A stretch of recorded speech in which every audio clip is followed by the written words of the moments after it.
कि खवातीन का आलमी दिन है, कल जो है मनाया जा रहा है पूरी दुनिया में। पाकिस्तान में भी जो है वो अपने अंदाज से मनाया जा रहा है पिछले कुछ अरसे दराज से। तो इस दिन के हवाले से या इस दिन की अहमियत के हवाले से क्या कहेंगी आप? और जिस तरह पाकिस्तान में वो रैलीज निकलती हैं, मतलब उसके ऊपर क्या कहेंगी आप? किस तरह इसको मनाना चाहिए या क्या मैसेज है इसका? मैं उसके लिए सबसे इम्पोर्टेंट ये बात कहना चाहूंगी कि 8 मार्च जो है वो वुमेन डे कहा जाता है।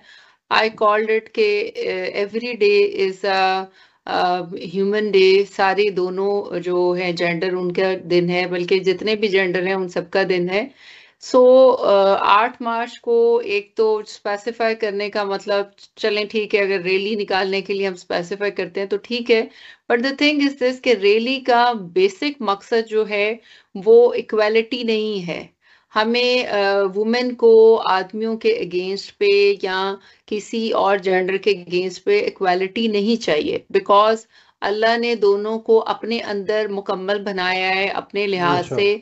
जिस तरह उसको बिल्कुल। उसकी जरूरत थी, हमें इक्विटी की जरूरत है, जो कि हम हमेशा मिस करते हैं।